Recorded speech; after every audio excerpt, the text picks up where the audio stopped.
Tiada Allah Tuhan yang seperti Engkau, besar perkasa penuh kemuliaan. Kau yang termanis di dalam hidup ini, ku cinta Kau lebih dari segalanya. Besar kasih setiamu kepadaku.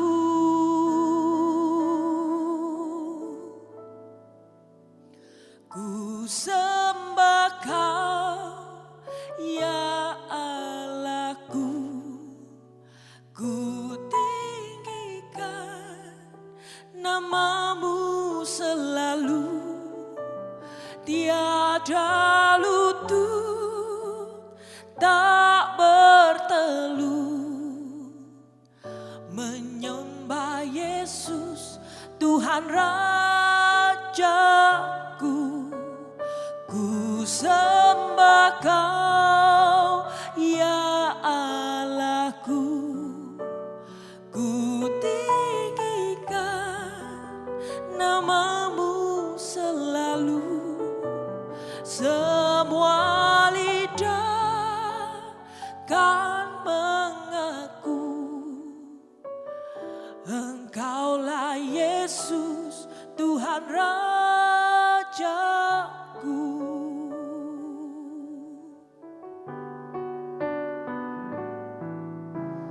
Kau yang terindah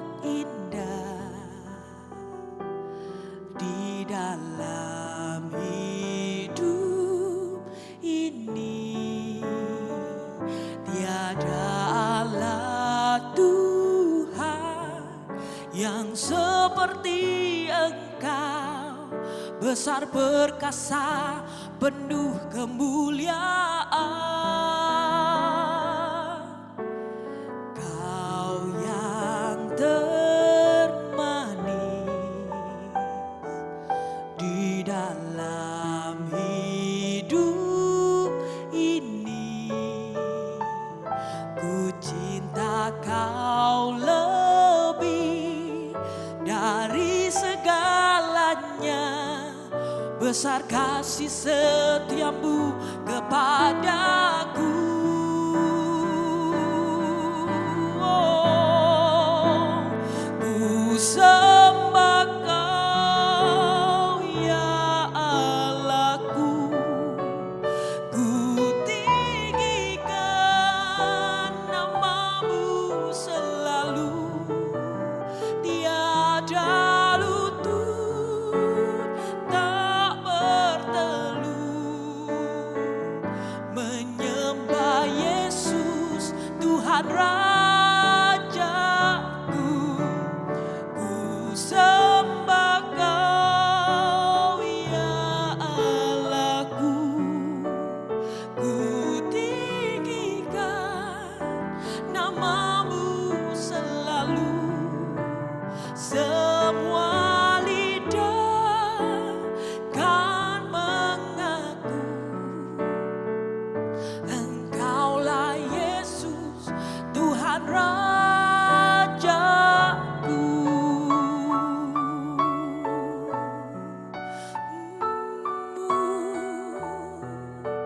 Yesus, Engkaulah Rajaku. Kau yang termanis, Kau yang terindah. Ku sembah Kau Tuhan. Haleluya, haleluya. Terpujilah namamu Tuhan, sebab kasih setiamu besar bagiku. Terima kasih Yesus. Haleluya. Ya Rama, ya Rama, ya Rama.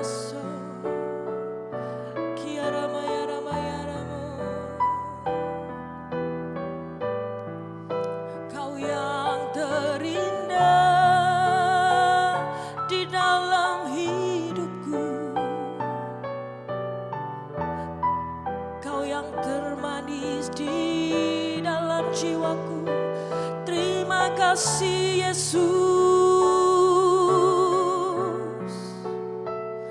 Engkaulah Bapakku, Engkaulah Allahku. Haleluya. Ku sembah Kau Tuhan, ku tinggikan Engkau.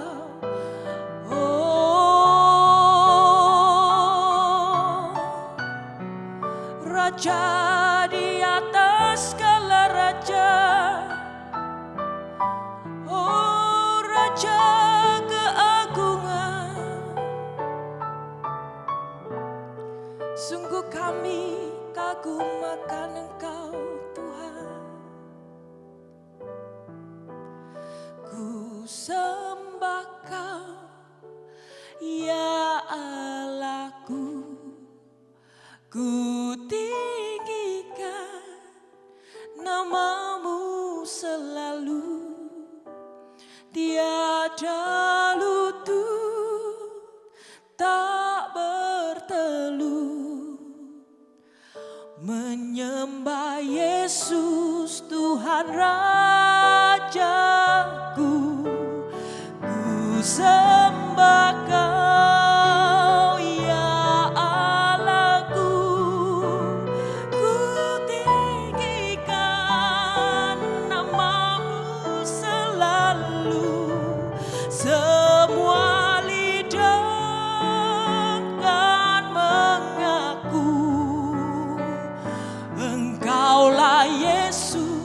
Tuhan Rajaku. Ku sembah Kau ya Allahku. Ku tinggikan nama-Mu selalu, tiada lutut tak bertelut, menyembah Yesus Tuhan Rajaku. Ku sembah Kau ya Allahku. Ku tinggikan nama-Mu selalu, semua lidah kan mengaku Engkaulah Yesus Tuhan Rajaku. Engkaulah Yesus Tuhan Rajaku. Engkaulah Yesus Tuhan Rajaku.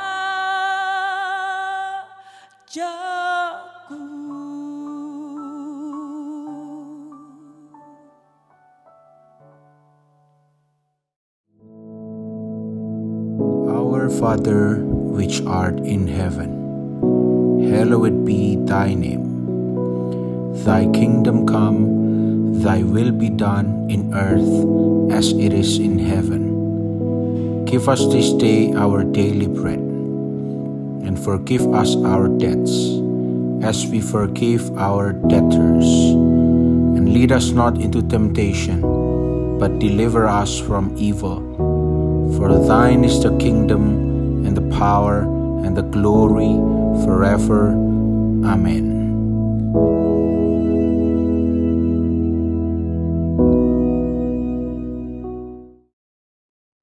Shalom, selamat pagi jemaat yang dikasihi oleh Tuhan Yesus. Senang sekali boleh berjumpa kembali dengan jemaat yang dikasihi Tuhan pada pagi hari ini. Kita akan dengarkan kebenaran firman Tuhan dari surat Rasul Paulus kepada jemaat di Korintus yang terambil dari 2 Korintus 5 ayat yang ke-7. Demikian firman Tuhan.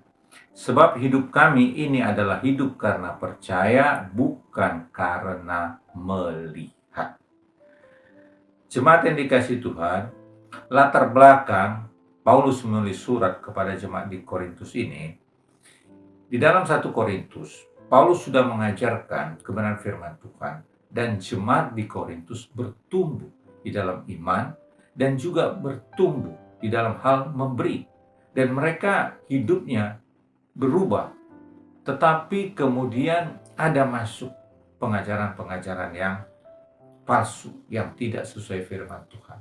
Makanya Paulus menuliskan surat 2 Korintus ini. Antara lain, Paulus menekankan bahwa hidup ini adalah hidup karena percaya, bukan karena melihat. Dari firman Tuhan ini saya beri tema hidup karena percaya. Kekasih Tuhan, kenapa kita hidup karena percaya?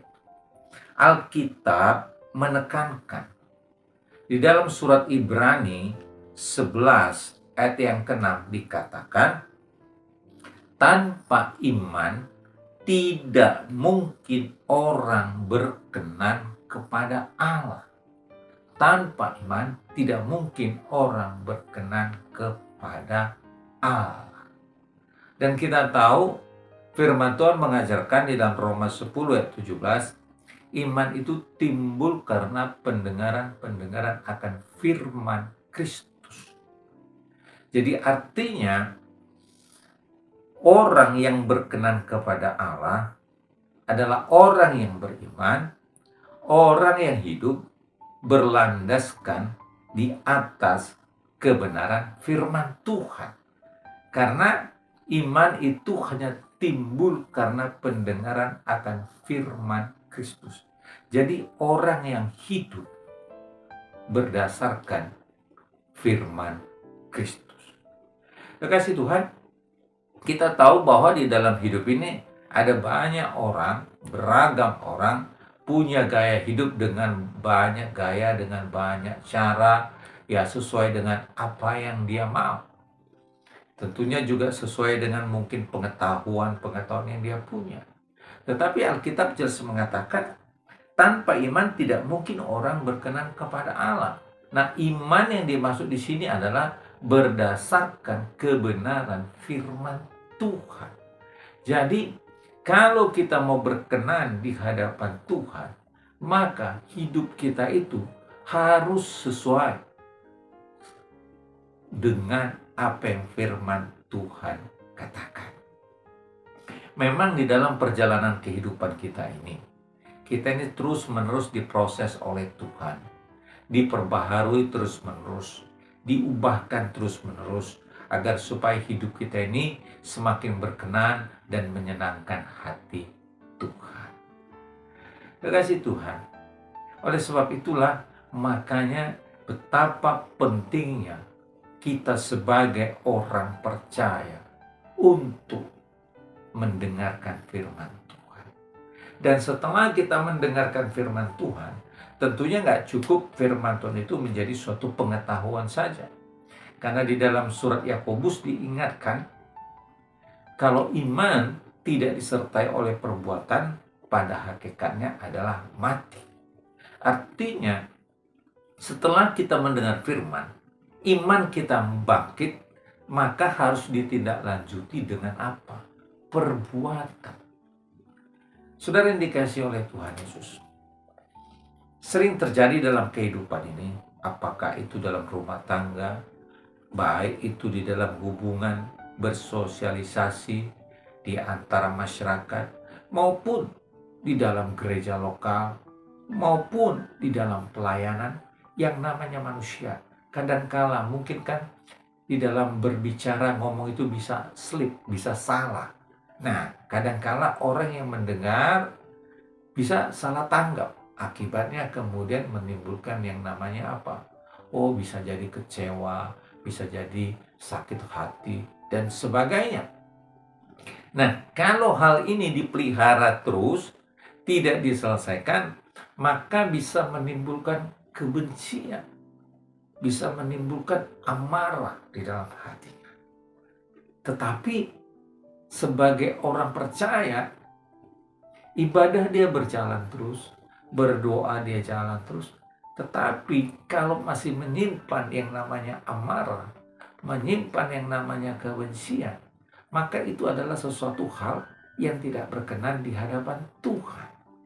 Karena firman Tuhan mengajarkan kita, ampunilah orang yang berbuat salah kepadamu. Nah, hal ini sering terjadi dan semua orang Kristen pada umumnya pasti hafal, pasti tahu. Tetapi di dalam pelaksananya tidak segampang untuk mengucapkannya. Nah, disinilah hidup orang percaya bukan karena melihat. Jadi kalau kita sudah dengar firman Tuhan, karena Alkitab tadi mengatakan bahwa tanpa iman tidak mungkin orang berkenan kepada Allah. Kalau kita mau berkenan kepada Allah, berarti kita sudah dengar firman Tuhan mengampuni, maka kita harus menindaklanjutinya. Kita harus melakukannya. Ampuni orang yang bersalah. Ampuni orang yang menyakiti hatimu. Apakah itu suamimu sendiri? Apakah itu istrimu sendiri? Apakah itu anakmu sendiri? Apakah itu menantumu? Apakah itu mertuamu? Apakah itu besan saudara? Apakah itu teman sekerja? Atau teman satu pelayanan? Atau mungkin rekan bisnis dan sebagainya. Mungkin dia pernah mengecewakan. Tapi hidup oleh percaya, oleh iman, itu melangkah.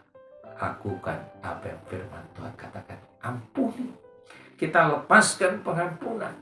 Karena kalau saudara tidak melepaskan pengampunan, Alkitab juga mengajarkan di dalam kitab Injil, kalau kita mau berdoa, ampuni dulu orang yang berbuat salah kepadamu, supaya Bapamu di sorga mengampunimu. Sebab kalau saudara tidak mengampuni, maka Bapa di sorga pun tidak mengampuni. Dengan kata lain, akhirnya apa? Saudara rajin berdoa, tapi saudara tidak mengampuni. Maka sesuai firman Tuhan bilang, ya doamu gak didengar Tuhan, karena Bapa pun tidak mengampunimu. Karena saudara tidak melepaskan pengampunan kepada orang yang mengecewakan, yang menyakiti hati saudara. Jemaat yang dikasih Tuhan, inilah yang dikatakan hidup karena percaya, karena iman. Kita harus melangkah seperti apa yang firman Tuhan katakan. Dan ini yang sering terjadi. Orang sulit melepaskan pengampunan. Saya punya teman, sudah sekian lama tahu, sama-sama dulu pelayanan. Orang tuanya, ibunya, aktif sekali pelayanan. Syaman itu orang yang menerima baptisan Roh Kudus. Wah, itu masih belum seperti sekarang. Oh, dia aktif dalam pelayanan dalam sebuah gereja yang karismatik dan luar biasa. Tetapi dia tahu suaminya ini punya selingkuhan. Dan dia pegang itu terus. Dia simpan di dalam hatinya. Dia dendam. Dia marah sama suaminya. Dia tidak mau mengampuni. Akhirnya apa saudara? Dia mengalami sakit tumor. Perutnya gembung. Sampai seperti orang hamil. Sampai dia dipanggil Tuhan. Dia tidak mengampuni suaminya dalam kondisi perutnya masih tetap gembung seperti orang hamil. Jadi jemaat yang dikasih Tuhan, hati-hati. Kadangkala ada banyak kasus ya, orang mengalami kanker, tumor. Ternyata penyebabnya yaitu tadi, menyimpan kepahitan terhadap orang yang dekat biasanya. Suaminya lah, istrinya lah, saudaranya. Karena mungkin pernah dikecewakan, pernah disakiti. Nah, firman Tuhan bilang, lepaskan pengampunan, ampuni orang yang berbuat salah kepadamu, supaya Bapamu di surga pun mengampuni. Jadi, saudara yang dikasih oleh Tuhan Yesus, hidup karena percaya bukan karena melihat, adalah orang yang hidup dengan iman, orang yang hidup berdasarkan kebenaran firman Tuhan, dan bukan hanya pengetahuan, bukan hanya cukup dengar, tapi kita lakukan. Dan Alkitab juga mengajarkan di dalam kitab Roma 14 ya, di dalam kitab Roma 14 ayatnya yang ke-23. Kitab Roma 14 ayat yang ke-23b dikatakan begini. Dan segala sesuatu yang tidak berdasarkan iman adalah dosa. Tadi di dalam Ibrani 11 ayat 6 dikatakan, tanpa iman tidak mungkin berkenan kepada Allah. Nah, di dalam Roma 14 ayat 23b dikatakan, dan segala sesuatu yang tidak berdasarkan iman adalah dosa. Jadi jelas, saudara yang dikasihi Tuhan, yang tidak berdasarkan iman berarti tidak berdasarkan firman Tuhan. Karena iman timbul karena pendengaran firman Tuhan.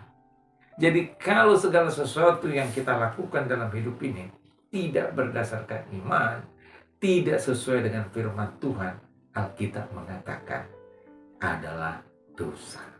Dan di dalam surat Yesaya dikatakan, yang menghalangi doamu, yang membuat doamu tidak didengar, dijawab Tuhan adalah dosa. Oleh sebab itu, jemaat yang dikasihi oleh Tuhan Yesus, makanya betapa pentingnya kita sebagai orang Kristen hidup karena percaya, hidup oleh iman, bukan karena apa yang kita lihat, tapi iman, yaitu apa yang firman Tuhan katakan. Karena firman itu adalah Allah itu sendiri. Jadi kalau kita hidup seperti apa yang firman Tuhan katakan, saya yakin dan percaya, apapun permasalahan, apapun pergumulan, himpitan, tekanan yang terjadi dalam kehidupan saudara, saudara pasti mampu dan kuat dan bisa melewatinya. Karena apa? Saudara hidup sesuai dengan apa yang firman Tuhan katakan. Haleluya. Amin. Mari kita berdoa. Bapa yang baik, hamba berdoa bagi setiap jemaat yang dikasihi Tuhan. Hamba berdoa biarlah setiap kebenaran firman Tuhan yang disampaikan pada pagi hari ini, Allah Roh Kudus meteraikan, tuliskan dalam setiap loh hati jemaat Tuhan. Biar firman Tuhan ini tertanam, berakar, bertumbuh, dan berbuah lebat dalam setiap kehidupan jemaat Tuhan. Sehingga setiap orang percaya, mereka hidup bukan karena melihat dengan mata jasmani, tapi karena percaya kepada setiap janji Tuhan. Dan hamba percaya, janji Tuhan, ya dan amin. Allah berkuasa menjadikan yang tidak ada menjadi ada. Di dalam nama Yesus, hamba berdoa memberkati setiap jemaat Tuhan, memberkati rumah tangga jemaat Tuhan, rumah tangga yang berbahagia, harmonis, dan takut akan Tuhan. Berkati setiap usaha pekerjaan di dalam nama Yesus. Tuhan buat mereka semua berhasil. Berkati setiap studi anak-anaknya. Tuhan buat semua berhasil. Hanya dalam nama Yesus, hamba sudah berdoa dan bersyukur. Haleluya. Amin. Tuhan Yesus memberkati.